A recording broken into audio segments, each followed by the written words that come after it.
Welcome to the FounderVideo podcast, an interview series bringing you the latest and greatest info on B2B marketing, revenue operations, and go-to-market strategy from respected experts.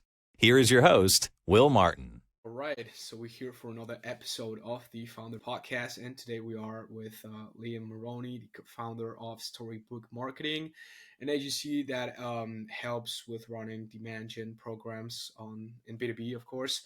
And we're here to talk about a lot of stuff, right? We're here to talk about demand gen, the future of B2B marketing, and most importantly, how can B2B companies allocate their marketing budgets better, smarter, and more efficiently, right?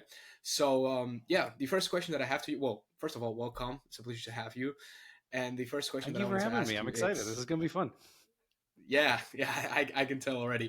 I wanted to ask you and this is a question that I'm already kind of like asking to everyone that I'm trying to bring on the podcast, and is who is Liam Moroney in this case, and what should people know about your past, professionally and personally, if you want to understand what you're doing today at Storybook, or the person that you are today as a professional, most importantly. Sure. I'll give you a bit of a background. So like you mentioned, right now, co-founder of a demand generation agency. But prior to that, and very much what informed that decision, was I spent about 15 years in-house in tech startups. And about 12 of those years have been in demand generation and marketing leadership positions. So I've been in companies from 50 people to 500 people, from Series A to Series E. And so I've very much lived in the startup world. And a lot of my expertise has really been in building and rebuilding demand generation programs, which very much is sort of, at least from my perspective, is a skill set that is not as common. There's a lot of people who can take over a program. There's not a whole lot who can retool one. So that very much became the reason that we shifted into delivering this as a service to clients. Love that. Okay, so let's start with that. Let's start with demand gen, right? Because these days it seems like it's become a buzzword on LinkedIn, and like everyone is talking about demand gen and demand capture, and like sometimes the line is not even clear. Like some people, I think they don't even understand what's the difference, right? So why do you think that demand gen has low-key became such a buzzword on LinkedIn, and what do you think this says about the current state of B2B buying, especially given your experience? It's a really interesting question. So I've been doing demand gen itself with that specific name for probably about 7 or 8 years, I would say. And so it's interesting to see that the last 2 years has been this like sudden surge of everybody talking about demand gen. And I think what's funny is that the definition of demand gen, it was unclear then. It's probably even less clear now, because it used to be a tactic, and then it kind of became a go-to-market strategy.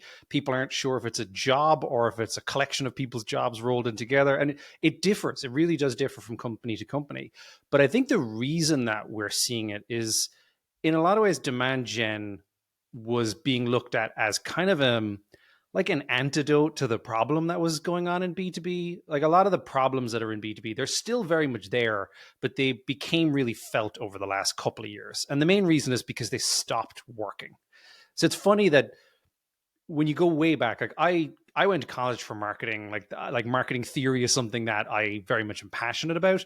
And yet when I got into tech, it felt like everything we do is counterintuitive to the fundamentals of what marketing is supposed to actually do.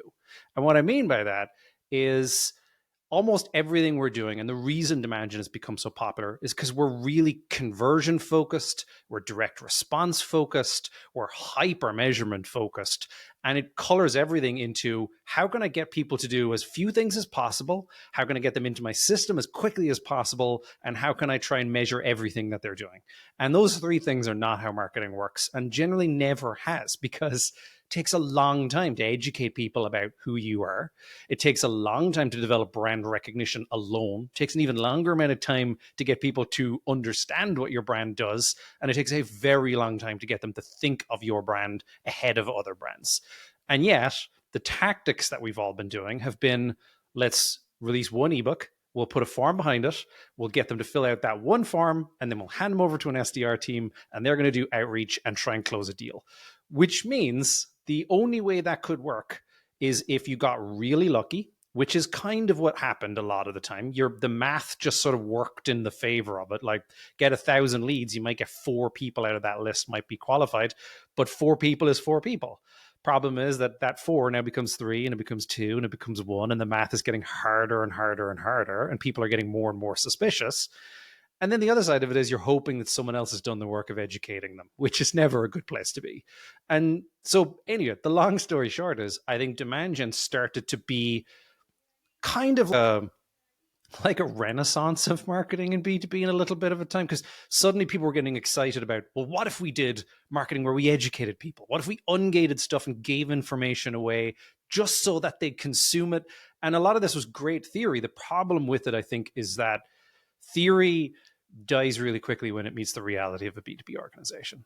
And that's the hard part. That's the part that we struggle with a lot. And that's the part we work with clients a lot on. It's one thing to say, why don't we just give everything away? But then suddenly you're faced with the reality that all your leads are going to plummet to zero. And that's a different conversation to have to bring to a sales team, to bring to your leadership. So it's kind of like there's a very active conversation about it, but how you actually then change the existing legacy program, I think, is where the hard work really happens. Yeah, the structure, the incentives, how people are led, right? Like everything it's changing from one model to another, and I think it can be scary at times when you think about, oh, let's put it all out for free, and like I get how a lot of B2B leaders might think, how I'm gonna put it, like we've been working on this white paper, and we put money behind it just so that people can consume it because we think it's valuable enough, and now you're telling me I gotta put one of these a week on LinkedIn for free. Like, well, it's how it works. Because and the thing is, like, it only takes one company to do it properly for you to be out market, so to speak, or like out of the competition, if you're not willing to be in that game. And sure, it might feel like an uphill at the beginning, but I think for in the longer term, and most importantly for B2B buyers, is the good thing and right thing to do, because we just cannot ignore that all of the buyers have now way more power and have access to all of the information that they before once had to talk to sales for, right? And to get that information. This podcast is brought to you by FounderVideo. We'll cut your LinkedIn ads costs by at least 50% with natural-looking creatives that prospects actually want to consume. Just have an expert in your C-suite show up to a 90-minute interview once a month and let us take care of the rest. Turn LinkedIn ads from an accepted line item expense into a scalable revenue channel that fits into your go-to-market strategy. Book a free consultation at FounderVideo.io. So, and related to this, I wanted to ask you, do you think there are some similarities or some influence, and if so, which ones, from the B2C marketing world and the sophistication of how consumers buy in like Amazon or Netflix or just everywhere in the consumer world with e-commerce and whatnot? Do you think that has affected B2B marketing in some way? And if so, how? I think there's definitely overlap. I think I'm always a little cautious of let's look at B2C to see what B2B should be doing, because there's some important differences between B2C and B2B that need to be factored in. And the biggest one, for the most part, is that in B2C, there is no sales team. The job of B2C marketing is to be the sales team. It's to get people to go into a store or onto a website and order something and buy it. So a lot of the motivation, firstly, that means that the budgets that in B2B would normally be hiring a large sales organization is now large advertising budgets, because that is the sales organization. So that part's really important. Now, having said that, where it does overlap very closely with B2B is in more self-serve PLG type motions, because in that case, it definitely is marketing's job to educate and drive them into a user flow where they actually self-select and self-sign up. So that part is probably where there's the most overlap, and there's a lot of the same tactics can work. I think when it comes into the more sales motion, selling cycles, or where upmarket or larger deal cycles, there's less. And even though I think you could make an argument that, well, a considered purchase is a considered purchase, there's a big difference between I'm going to buy a $60,000 piece of SaaS software for my company and I'm going to buy a $60,000 electric vehicle. They're both considered purchases, but how you convince someone is completely different. The amount of people involved in that decision is completely different. The way you buy it is completely different. So I'm always a little cautious, because it's easy to look at B2C and go, well, they're doing the more fun marketing, they're doing the more creative marketing, and they are for the most part. They're also using more technologies. I think, unlike B2B, the spending in B2C, I read only yesterday, is increasing and is higher this year than it was last year. So the budget squeezes that they're seeing aren't necessarily as tight because they often are very direct response. There is a very clear return on ad spend in ways that there just isn't on a lot of B2B.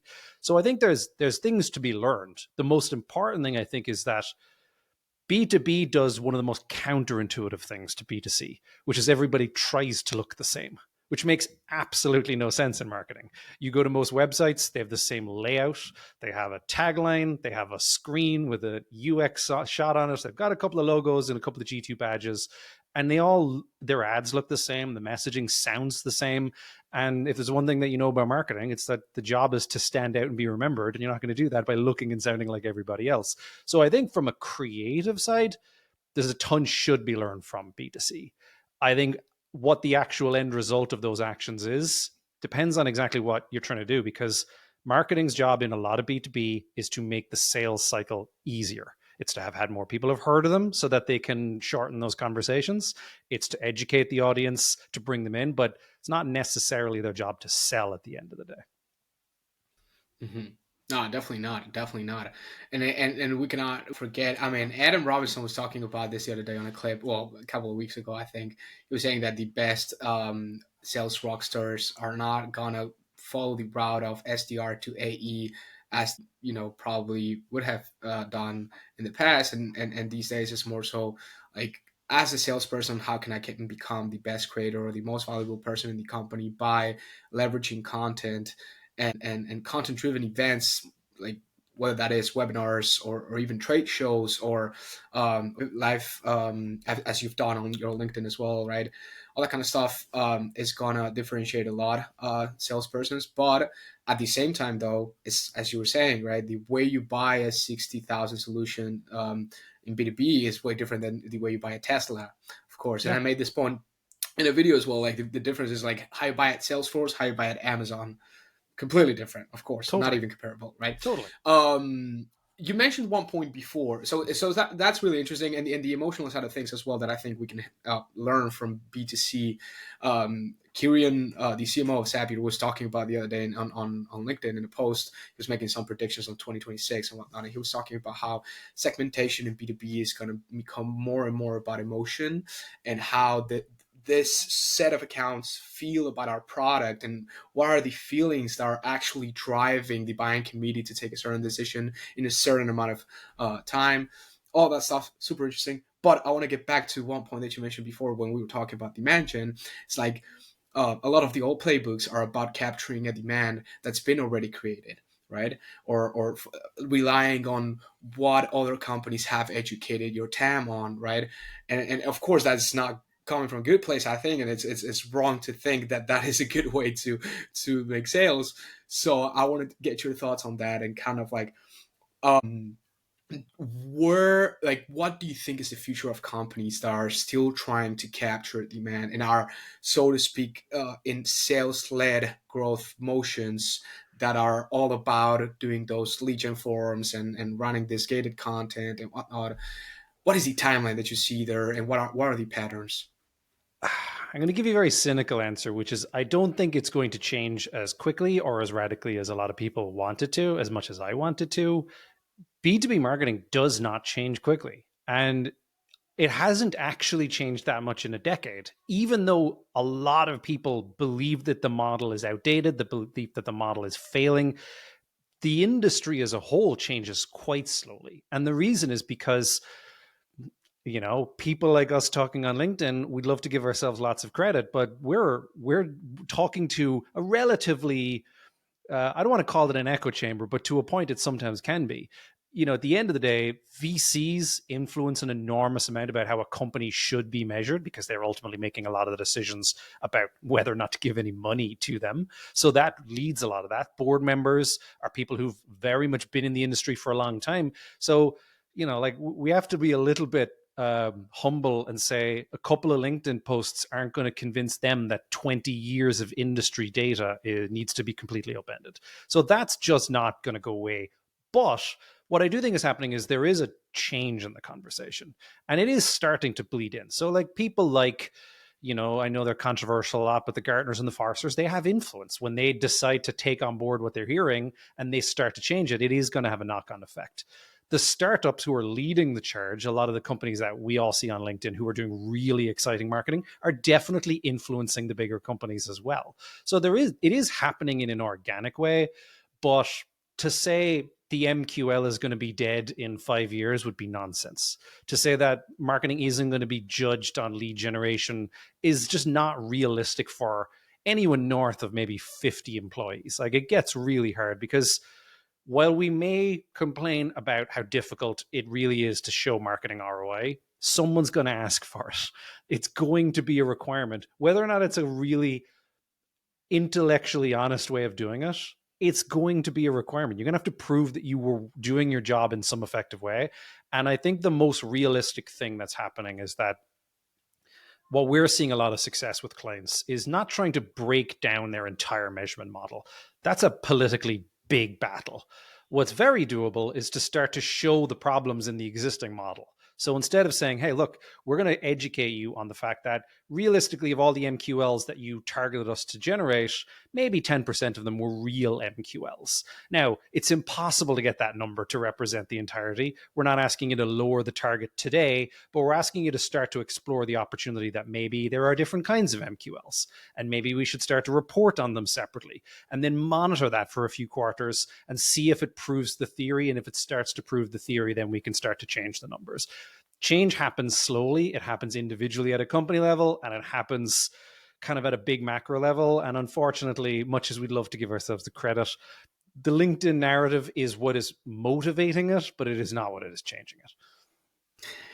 I think you made such a great point right there. Startups that are doing the exciting marketing and are doing what a lot of LinkedIn echo chamber influencers, so to speak, are talking about, are leading that change. And it's funny, I can mention a lot of them, right? Like there's a bunch of startups doing this stuff and in a really great way. And it's awesome to see. And even, I mean, part of my goal is to try to bring in some founders of those companies to, if they have the time to talk about that. But my question is, don't you think that hints at a pattern in the overall decentralization of the world? And I don't want to get off topic here, but like you were saying, big companies, if you are anywhere north from above 50 employees, the change is going to take a lot of time for sure.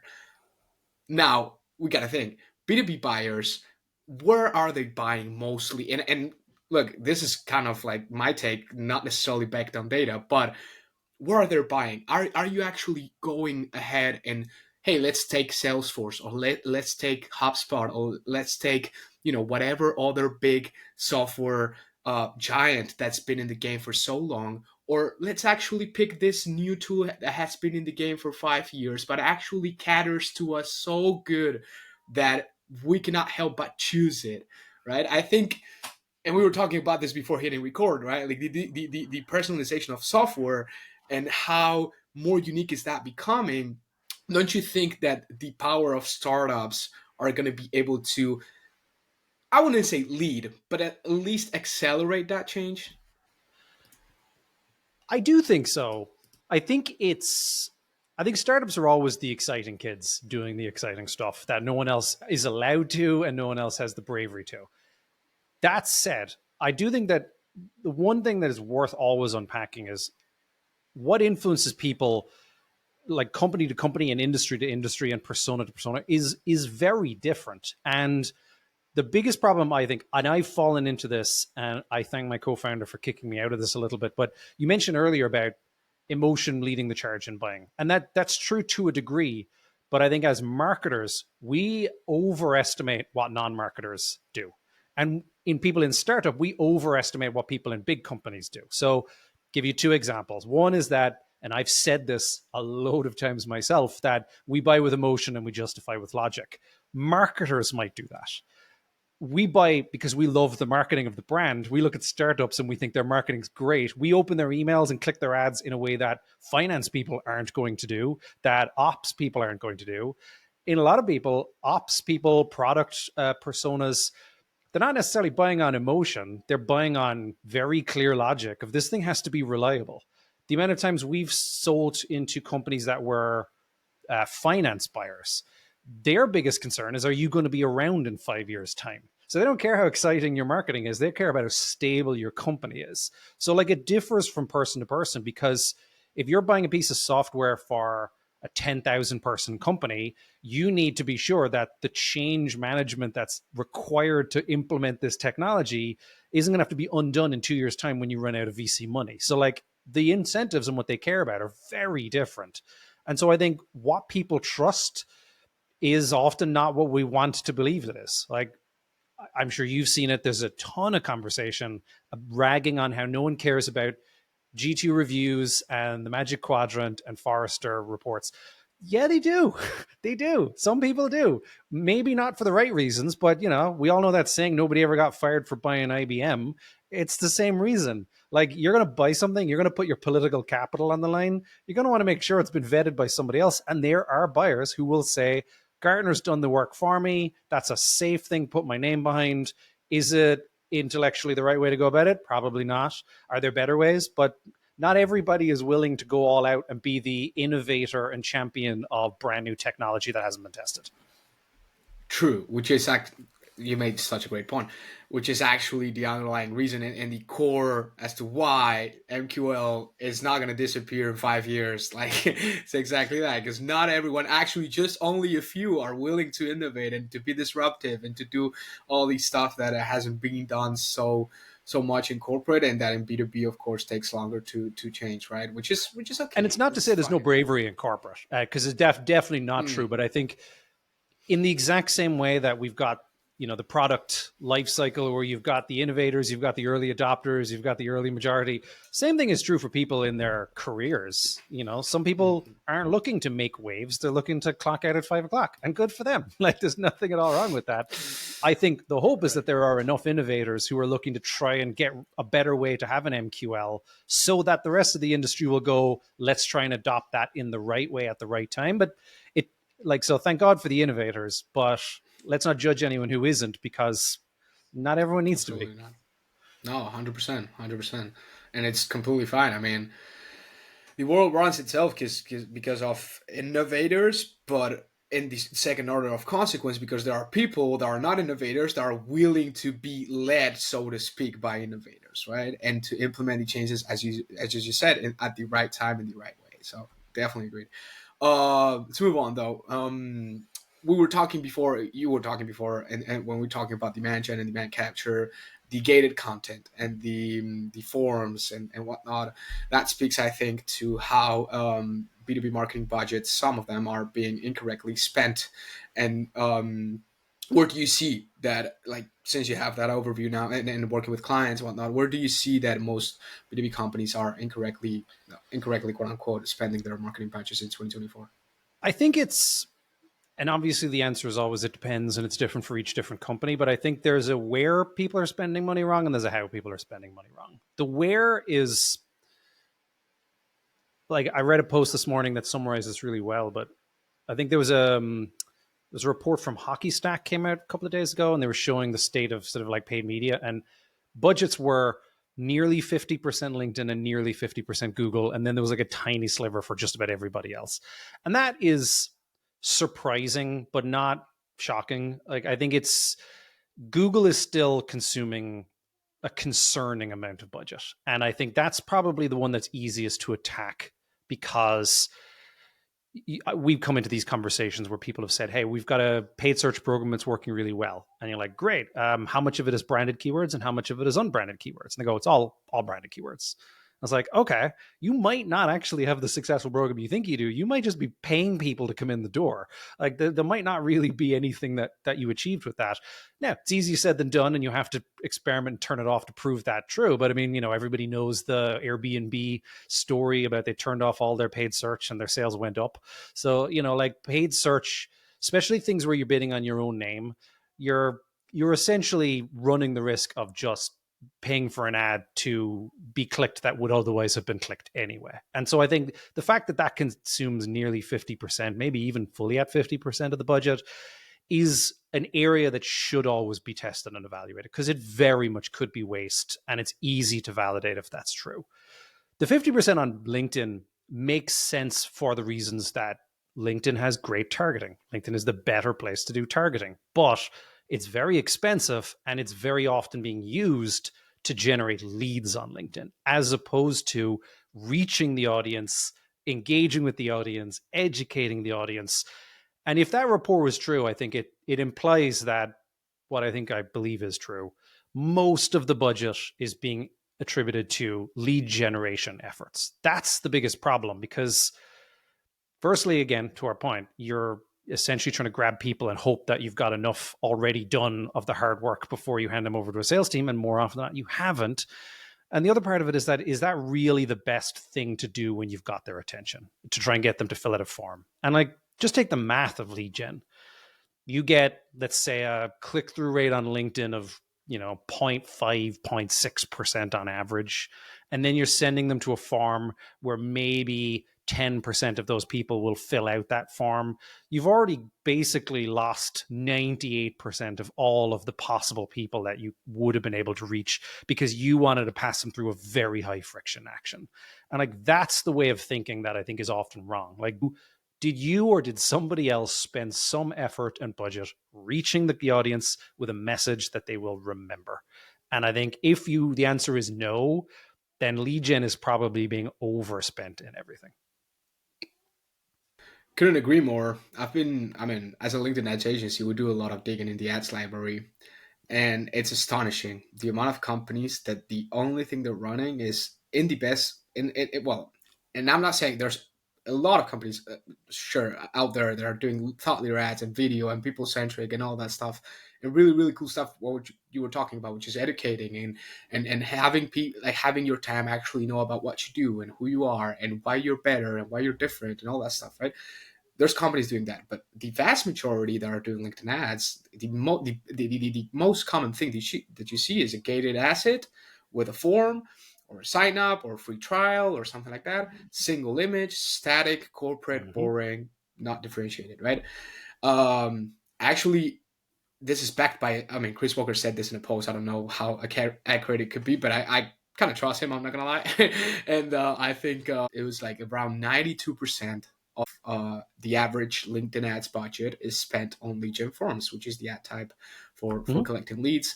And it goes to show how lead gen programs are deeply rooted in companies and how much of their strategy are a part of, right? Interesting. You said one thing that I need to disagree with, that LinkedIn ads are expensive. And sure, yeah, they are more than Google, but we are trying to make the argument, at least at FounderVideo, that, and not necessarily FounderVideo. I think a lot of LinkedIn ads agencies are talking about this, that it's sure they're expensive when you do them that way, right? I totally agree. Yeah. I completely agree. And we very frequently recommend LinkedIn because it is a channel that their audience is very often on. I think it comes down to the being led by the ability to target people versus the knowledge that those people are actually active on that platform. We worked with a company where they were targeting a very specific type of product user, engineering user, and they were very much able to target them on LinkedIn. They just could not spend the budget because those people were not active enough on LinkedIn to be able to reach them. So there's a very big difference between the ability to target and the presence of your audience on a channel. That shouldn't be overlooked at all. You're absolutely right. And we've seen that challenge a lot too with certain job titles, certain positions, certain functions and seniority that you just don't. Sure, you can find them. There are users. There are, they have their own account, but try to like see how much you need to spend and for how long in order to reach them enough so that they get educated, right? It's just, might as well go for Google retargeting or combine with Facebook and some other stuff, right, that you can do in order to reach them. Yeah. But yeah, we cannot like equate the fact that sure you can find them, but that doesn't mean that your efforts are gonna do what you're expecting them to do. How can B2B companies get to understand where and how marketing budgets should be allocated now that we've talked about, where they're located or misused or incorrectly spent, how they can understand first where to put them depending on their situation? I think it always starts with what current problem does this business actually have? And I know, starting from being in-house, the sales team can very clearly tell you what problems you have because they're the ones who have to talk to people. And it differs because, like we said earlier, like you could be in a very mature category where your problem is that there's 5 companies out there that everybody assumes are the leaders, and your job is now to find yourself in that consideration set.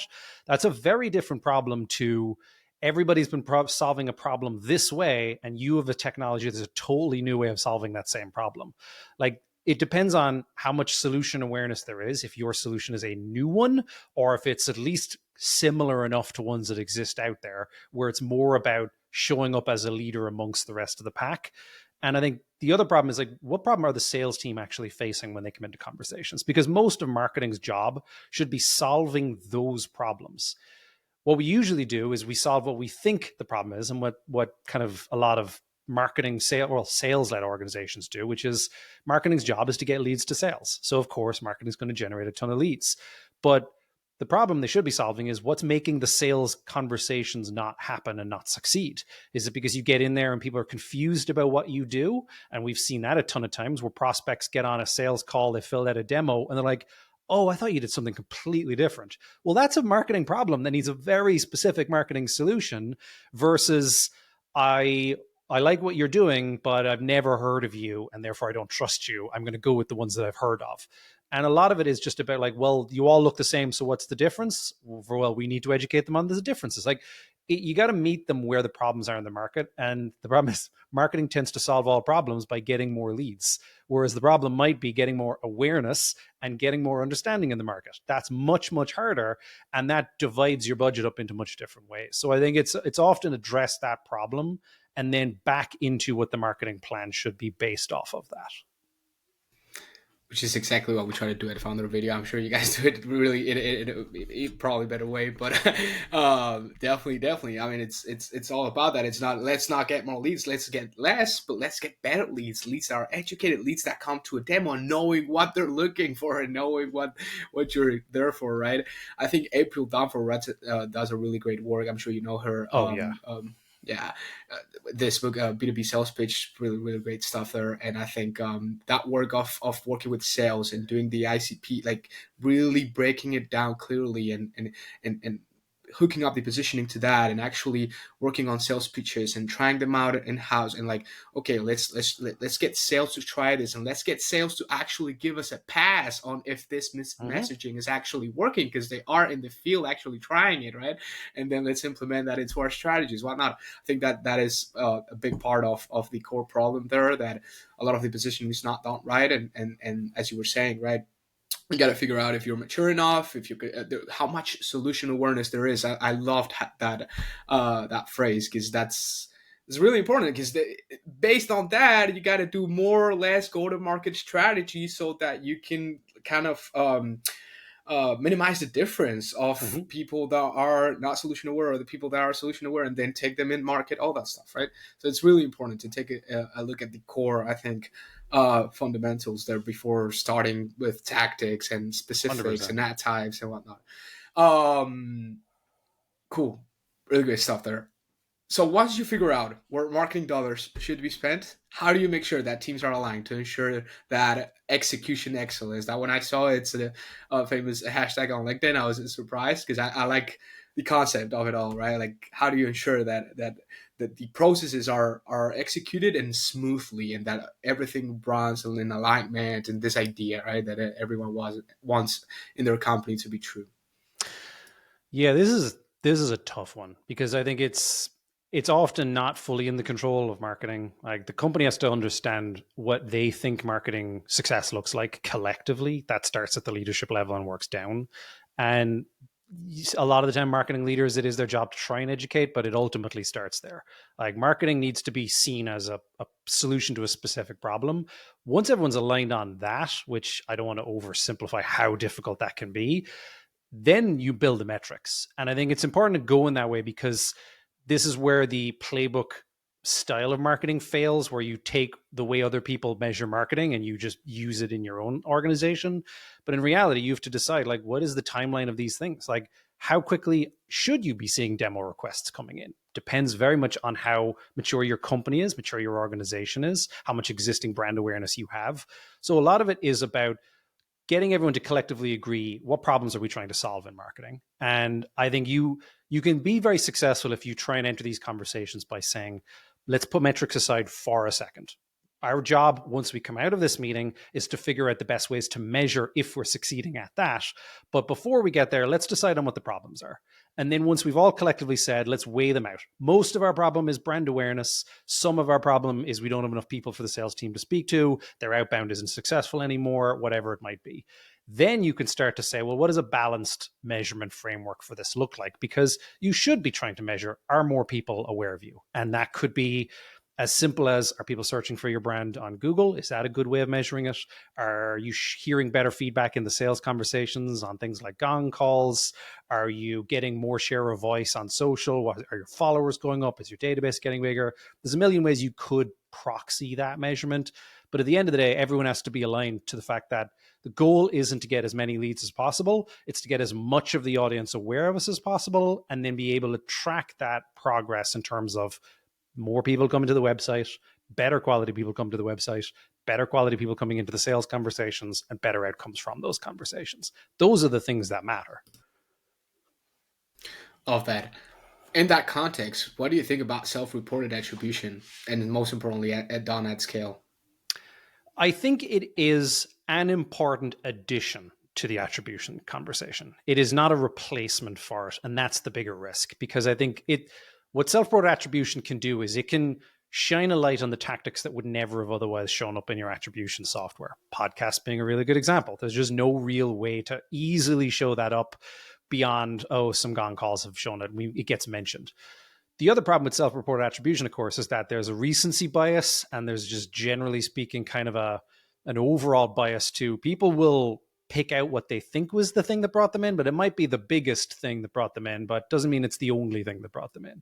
So it's kind of I definitely think that, a lot of what you see in the attribution tools, like the default things that marketing automation have, they are wildly unreliable. Like, most people are not finding you from direct traffic or organic search. That's just not realistically true.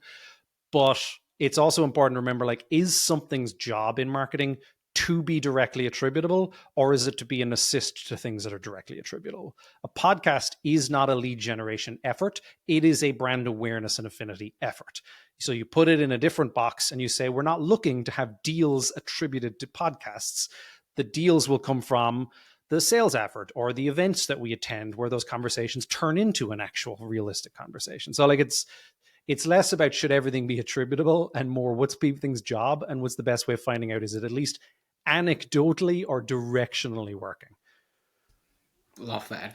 It's setting the expectations clear and setting the boundaries of every strategy. Like, you cannot put a podcast in this is going to give us leads or deals, because it's not a lead generation effort. It's a brand awareness and affinity effort, and you should measure it as such, right? Which is, okay, once we get the conversations from the mechanisms that are actually meant to give us conversations, let's actually see if in those conversations the podcast comes up as something before hopping into that conversation, right? Mm-hmm. Yep. Exactly. Sorry, I just muted myself. Okay. Do you think? Well, I think you already answered this, but do you think teams are overly focused on demand capture, marketing, and sales mechanisms? I think we already agreed on the fact that they are. But if you want to touch a little bit more on that. I think it's about, demand capture will always be an important part of it, because if you're not trying to capture it, then you're just hoping that it will organically find its way to you, which is never a great strategy. I think it's always about vetting how much of the demand capture effort is really working, and trying to sort of narrow it down to the things that really actually drove the needle at the end of the day. Yeah, not to say that you don't need demand capture, because what's the point of generating demand if you don't capture it? Of course, exactly. Right? You need both, but yeah, you just need a different balance than what we see most commonly these days, right? You mentioned attribution before, and we were talking about as self-reported attribution or SRA. Sorry, would you say that the B2B industry is way too obsessed with tech and tools for ROI attribution and whatnot? I think actually slightly less so now than I remember it being. As weird as that is to say, it feels like only maybe like 4 or 5 years ago, I remember how maniacal data attribution was becoming. And, there was companies out there like, was it Lead Spring was one of them. There's a lot of these like, it wasn't AI at the time, it was machine learning, but it was a lot of this like, we're going to measure everything. We're going to use all this machine learning. It's going to be very black box. And I think we were pathologically pursuing measuring everything. And I think some of that has actually gone away a little bit, because I think even things like, cookies going away, a lot of the things like the opt-ins, GDPR, it became much, much harder to guarantee that you could get people to take a measurable action. So in a sense, we've gotten slightly less, maybe at least in the places that I've been in, kind of like obsessed with measuring everything. We've accepted a lot of stuff cannot be measured. We've not gotten any better at needing to prove that marketing drove attribution. That is the bigger problem. Like, right, there's still a bad precedent that everything you do in marketing should be measurable and should be judged against the other things. Did the podcast generate more revenue than the lead generation efforts that you did on LinkedIn? Well, I can already tell you which one's going to win in that battle. And it's not a fair fight, because it's not the right way to look at things. It's more about understanding, like, can you holistically measure the effect of a marketing program? And I think we're still a ways away from that. Yep, agreed. I think Hockey Stack is doing a great job on this. By the way, you mentioned their report earlier, and I think I haven't tried the tool itself because we're not their best client, so to speak. But I'm still waiting for like some sort of collaboration between Chris Walker and Hockey Stack to see what he does with it, and see if he approves it or not, and what are his thoughts, because he's. And there's a lot of other LinkedIn creators as well that talk a lot about data and backing up things with data, but Chris Walker specifically has grown a lot these days, and I think he has he's top voice, right? And I think that is good to be focused on data. It's good to take that technical, medical even approach to marketing and to sales. It's really great, but there are just some things that I think for now are not. And as you said, right, like you cannot look at a podcast and try to attribute revenue, because it's not the point. Like, it's right. So yeah, good insight. And I love how you were saying, right, like 4 years ago, it seemed like we were even in more of a rush to measure things. And look, I gotta be honest, I haven't been in for so long to actually say that. I don't really know, but that's interesting to know. Like, if we are moving away from being obsessively trying to measure everything, and I think there's a common sentiment of people understanding that there are some motions that are not worth trying to attribute revenue to. That's really good to hear. So, okay, this one is a big one. How to understand an audience and your IPC when jump-starting a demand gen approach or program from scratch. From scratch is a tough one. And I think it depends on whether it's from scratch of an organization that hasn't really done much of any go-to-market versus one that's been very partner-led, sales-led, investor-led for a number of times. So like a lot of early stage companies, we will come in where they have nothing and they say, we need to start shifting to a real marketing motion. So I'll use that as an example. It's sometimes like you'll have very little historical data where you'll say, well, where are your deals coming from? And the biggest question that you're asking is there anything that is a pattern that we can rely on, or is it not quite there yet? So very early stage companies build a lot of their business through introductions. The investors will introduce them to people. They'll introduce them to a partner who's also a part of that VC's portfolio, and they'll partner with things. Or the CEO knows people in the industry, which is usually a good thing, and they bring them in. Those data points are not helpful for marketing, because those are outliers, they are anomalies, they are not repeatable by marketing. So a lot of it is starting to figure out, well, take all of that aside, what is actually the state of the industry? And some of this you can only figure out by talking to the audience themselves, to the customers themselves. What you really need to know is, do they know how to buy something like this? And if so, what would be the things that would actually make them make a decision? Like, are they even aware it exists? And if they don't, how would they typically learn about something like this existing? Because most of what marketing is trying to do is the ICP conversation first, I think, is the important part. It's, you have to narrow down, like, who are the absolute perfect fit people. And that's a scary process for a lot of companies to go through because it feels very, very constricting. Well, we can't go after too small a group of people because our TAM is massive. But what often happens, going back to that whole early adopters conversation, is you target one audience really, really well. Early adopters from slightly adjacent audiences will often look and go, oh, I could use that for my business. And then you start to begin to expand it. But you still have to be narrow and you have to be focused. If you don't know exactly who you're talking to and who you're not talking to, then you're never going to be talking to anybody with marketing. And that's a tough conversation to go through. And then from there, it's about now we need to understand as best as we possibly can how this audience learns about solutions, who they trust when it comes to decision making, and where they spend their time and where we can reach them and what space can we narrow that into. All of that comes from audience research. And you can't do audience research until you've picked an audience. And that is not anywhere near as easy as I think we would hope it is. Or how do you make it, I don't want to say easier, but how do you go through it in your case? And let's say you don't have data points either.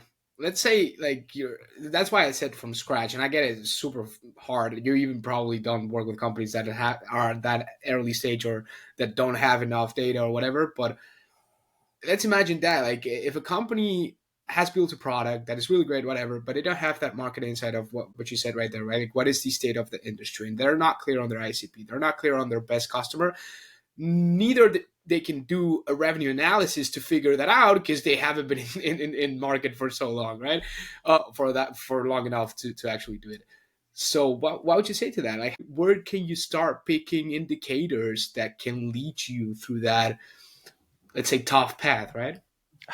And I think some of it is you just have to make as educated a guess as you possibly can. If you've built a product, you have to be somewhat self-aware about who that product is the best fit for. Maybe you don't have enterprise grade controls. Well, you're probably not going to be selling to the enterprise first and foremost because ICP evolves over time. That's an important thing to note, that you're not picking someone today that will not be someone tomorrow. So a lot of it is figure out who you can readily sell to, who has a very pronounced problem today for a solution like this, but who also has a buying style that would allow them to buy something like this. Some industries will not buy something that isn't HIPAA compliant or SOC 2 compliant. Well, relegate those right away. Who are the people that are a good fit, not just based on your ability to solve their problem, but on your ability to get them to buy it? And some of that is educated bets. Some of that is, you would hope in an early stage company that you have a good enough idea of who can and has bought it already, because otherwise, why did you start this business? So I think there's a little bit of that. But it's about like pick the easiest target today and really focus on being a winner for them. And then but also have the knowledge that will expand as you succeed. So true. So true. That's, and you made such a good point right there, because people, I think there's and it's normal, right? But there's such a big tendency to overthink it a lot and like, oh, why do I pick? And like, oh, I don't have enough attributes, and like, how I'm gonna speak and like resonate deep enough with them so that I can increase sales velocity and all that. And then if you put funding into that and quarter quotas, and it can get really, really stressful, right? But I think what you said right there, and it's so reassuring, is like, hey, it can change. Like, it doesn't need to be set in stone, and it actually will evolve over time. And maybe this quarter you have certain attributes, and maybe by 2 quarters later you need to start tweaking because you get more data from your sales team or whatever. And but that's the beauty of business too, I think, right? In this day and age, like the adaptability and how fast enough can you iterate not only your product, but everything surrounding it, right? The marketing, the sales process, the customer success processes, everything, right? So yeah, really, really key insight right there. I want to talk about your LinkedIn strategy too, which is, I think, a lot of people might be wondering. I mean, a lot of people, not like this podcast is listened by a lot of people yet, but no, I'm just curious, because I think your videos are really great. I think you have really cool backgrounds that are pattern disrupt, at least in my feed. and I love that. Like nature, whatnot. It's really authentic. So I want, first I wanted to ask you how that came to be. What one day you woke up, decided, okay, let's start do videos in nature, whatever, like how that came to be. And let's talk more about that later. But yeah. Yeah, it was an accidental thing. I won't pretend it wasn't. And I didn't think it was going to be a lasting part of what I would do, but there's a couple of parts to it. I think first, I leaned into video for a couple of reasons. One was that I have a background in photography, so it was just personally interesting to me to try and do this. So I was picking something that I enjoyed. And I remember talking to Rand Fishkin a couple of years ago, and I asked him a question about, like, if you're picking content as a new company, where do you go? And he goes, create the content you're going to do lasting. If you're going to be able to sustain it, do it that way. And I like doing the videos. So a lot of it is personally, I liked having to learn Premiere Pro. I liked having to figure out how to do editing. So it was selfishly really interesting for me to do it. And I hoped that the end result would be interesting for other people. The outdoors part was just it was meant to be a one-off thing that seemed fun at the time. I made one video because all of that is very near to my house. So I thought, it'd be funny if I made a video where I brought my camera outdoors, again, because it was fun for me to do. And the whole idea was I was going to make one video, and it was video on pattern interruption. I thought, if I put a video out there where you see trees, that'll probably get attention and people go, why is this guy filming outdoors when nobody else seems to do that? And it worked really well. And people made jokes of like, oh, hope this is a recurring series. I'm like, oh, that'd be funny. So I tried making a couple more, and it just it was received well, and it was fun. And it was like, I think it's fun for me to do. And it seemed to kind of, it made me stand out. And at the end of the day, like whether it's Tim Davidson cutting fruit or whether it's whatever, like if you have something that helps you look different to the other people that are out there, that's always going to be an advantage. And I had the advantage that I have the equipment, I have the outdoors near my house. It only made sense to take advantage of what I had at my disposal. Wow, beautiful, man. I would imagine that was kind of like the story, authentic, whatever. Like it came up to me because I don't know, I tried and then it worked, and then I kept on it. Tim Davidson with the fruit, that's awesome, man. Like the clips from Tim as well, like the memes as well. I love the memes in B2B, like just funny videos that make your day a little bit less stressful, right? Because some days they are, and really love that. And because how long have you been doing those videos? I don't know. Forgive me. I actually, it's funny. I was looking back through various videos that I had posted and pinned on my channel. I didn't realize I'd been doing them for as long as I had, but I think I'd been making some form of videos for probably like 3 or 4 years, but very sporadically. And most of them were indoor ones where I was just upgrading my webcam software and making sort of videos where it was just at my desk. And I think the ones outdoors, I think I started those probably maybe, I want to say like August of last year. So they're not that old, really. Not that long ago. Okay. Because I think I remember seeing one of those first ones, right? In which there was still a lot of awe and people. Oh, yeah. People are tracking the season changes. Yeah. And honestly, forgive me as well on this one. I should have learned it before, but I don't know where you're from, but that background, it looks beautiful. I don't know where you live or anything. You don't need to say it. Yeah, it's funny. People have been trying to guess that. I'm about an hour outside of New York City, but I'm just far enough from New York City that now the nature starts to creep in. So like slightly north of New York is trees everywhere. So I'm lucky that way. Yeah, East Coast America. I think David Garrard made this point the other day about the story behind Exit 5 name. I saw that. And how is that in Vermont and whatnot. And the way he described it, I told him in the comments, like, man, it made me want to go there. Like, it seems so. I don't know. I like that the natural landscape of the up north East Coast of America. I think it's really, really beautiful. Either way, so that's that LinkedIn strategy, and that was the last question that I had for you. But regarding like to dive deeper into it, how have you been? Because a lot of people might think, okay, this guy makes videos outdoors and it's really cool. I don't have outdoors background, but I can start doing video. And I wonder how he's able to run his company and do video consistently and all that stuff, right? And like, you know what I mean? So yeah, just tell us about that. Like how have you built, if you have a workflow, which I have, like I would assume you have one. So I'm going to be very honest that I have what is probably one of the most inefficient workflows, and I'll put my hands up and say it should be and could be much better. I've become good at doing the editing quickly, so it doesn't actually take as much time as you might think, and I don't have to travel as far as you might think to get to those locations. So I'm not it's not that much of a commitment. What I wish I did better is what I know Chris Bogue has talked about all the time, which is batching videos, where if you're going to make them, make 4 or 5 of them in one go, and then you've got a big repository. I don't do that. I kind of just do them at a whim, but I'm fortunate right now that it is working and it is enjoyable, and I kind of take them and I enjoy them as I do them. So I'm not as interested in making it operationalized as I probably would do otherwise, but I'm lucky that I work remotely, so I've got that on my side where I don't have to try and work it around a long commute.